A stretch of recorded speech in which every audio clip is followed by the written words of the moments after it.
તો એની જે ક્રિયા શક્તિ છે ને રિધેમિક બને. એને ક્રિયા તો જોઈએ જ છે. તમે બીજી રીતે ક્રિયા નહીં આપો ને તો એ ફાઇટિંગ કરશે, એ કોકને મારી લેશે. જો અમેરિકામાં આજે ક્રાઇમ વધી ગયા છે, શું કામ? કે એને ફૂટબોલ ઉપર કિક નથી મારવા દેતા, તે મમ્મીને કિક મારી દે છે. એ ક્રિયા તો નીકળવાની જ છે, કેમ કે એ તો કુદરતી ક્રમ છે. આપણે એને વધારે બેસાડીઓ તો આપણે રમાડવું, એટલે રમત છે ને એ કોક માટે રિક્રિએશન છે, કોક માટે પ્રોફેશન છે, કોક માટે ટાઈમ પાસ છે, પણ બાળક માટે ખોરાક છે. 6 થી 10 વર્ષના બાળક માટે રમત રમાડવી એ ખોરાક છે. કેમ કે એને એનર્જી છે એ બહાર નીકળવાનો કોઈક રસ્તો જોઈએ. જો એ નથી દેતા તો એ ક્રોધી થઈ જશે. ફ્લેટમાં રહેવા વાળા લોકોને ઘણા બધા મુંબઈમાં મેં જોયા, બાળકો ક્રોધી, ગુસ્સાવાળા, જીદી. શું કામ થાય છે? કે એને એનર્જીને રિધેમિક નથી કરી, કોઈ પણ જગ્યાએ બહાર મૂકે છે. એટલે આ ખાસ જરૂરી છે. 6 થી 10 વર્ષના બાળકને ખાસ ટેવો દ્વારા રિધેમિક થાય, એને પ્રોપર પોતાનું કામ પોતાની સાથે કરવાની ટેવ પાડો. વિદ્યાર્થીઓ આપણી પાસે ભણે છે 6 થી 10 વર્ષની ઉંમરના, પોતાના શૂઝ બરાબર કાઢે છે, ચપ્પલ બરાબર કાઢે છે, એનું ધ્યાન રાખો. પોતાની બેગ બરાબર ભરે છે. ઘરે પૂછો, ઘરે તો હવે આપણે કંટ્રોલ નથી કરી શકતા, પણ પહેલાના કાળમાં એવું હતું કે પેરેન્ટ્સને શીખવતા ઋષિમુનિ. પોતે શિક્ષક માત્ર બાળકના નહોતા, એના માતા પિતાના હતા. એક જ ગુરુ છે, એના માતા પિતાનો છે ને એનો છે, તો જ એનું ઉપર પરિણામ છે. માનશું, બાળક કોકને માને છે, ઓલો કોકને માને તો પરિણામ જ નથી. એક જ, એટલે આપણે ત્યાં શબ્દ આવ્યો તો કુલગુરુ. કુલગુરુ એટલે આખા ઘરનો ગુરુ છે, તો જ થાય. બાકી તો એક પૂર્વ તરફ ખેંચતો, એક પશ્ચિમ તરફ, તો કોઈ રિઝલ્ટ જ ન આવે. તો એના માતા પિતાને પણ શીખવતા હતા શિક્ષક. માતા પિતા પણ એ શિક્ષકોનું માનતા હતા. ઉલટું એ કહેતા હતા કે અમારા બાળકને નિયમન કરવા માટે કઈ પણ જરૂર પડે તો તમે સંકોચ ન કરતા, તમે એને મારજો, જરૂર પડે તો તમે એનું અનુશાસન કરજો, તો ક્યારેય પણ તમે સંકોચ ન રાખ, તમારું જ બાળક એને સમજજો. અત્યારે કદાચ તમારથી એવું કેવા આવતા હશે માતા પિતા, અત્યારે આપણે કઈક બીજું જ વાંચીએ છીએ. સાહેબ, એ એના બાળકનું નુકસાન કરે, શિક્ષકનું નથી કરતો.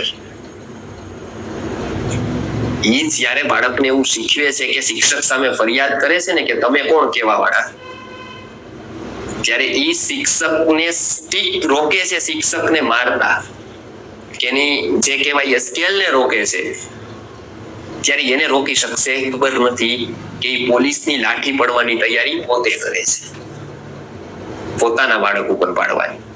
જો એને ત્યારે સ્કેલ પડવા દેશે, એને નાની અમથી સજા કરવા દેશે ને મોટી સજાથી બચી જશે પોલીસની. એટલે આપણે ત્યાં કહેવાયું છે કે આત્મવતામ ગુરુ શાસ્તા, ઈ નો થાય તો શાસ્તા રાજા દુરાત્મના. પેલું તો આત્મવતામ ગુરુ શાસ્તા. જો ગુરુ અનુશાસન આત્માનું કરે તો તાકાત નથી કે રાજા એનું અનુશાસન કરી શકે, રાજાને સજા કરવાની એને જરૂર પડે.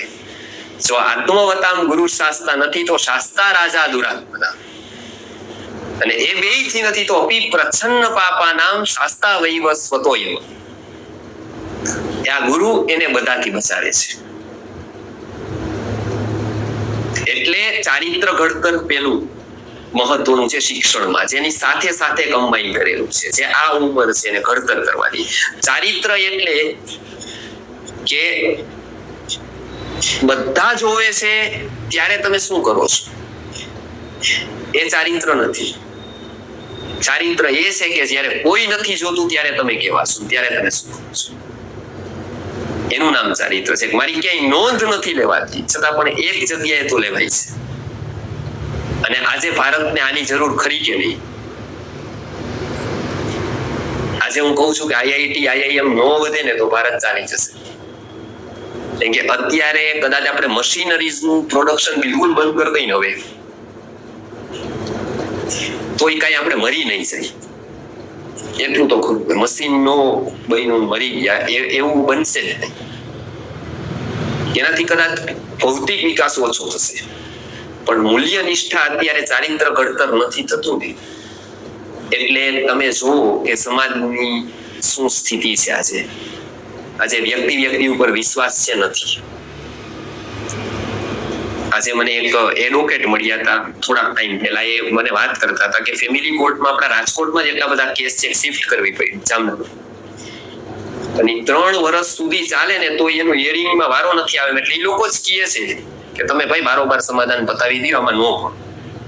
આ એડવોકેટ ને જજો કહે છે કે તમે બારોબાર બતાવી દો, આમાં નો પડતા, અમને પ્રોસેસમાં લ્યો.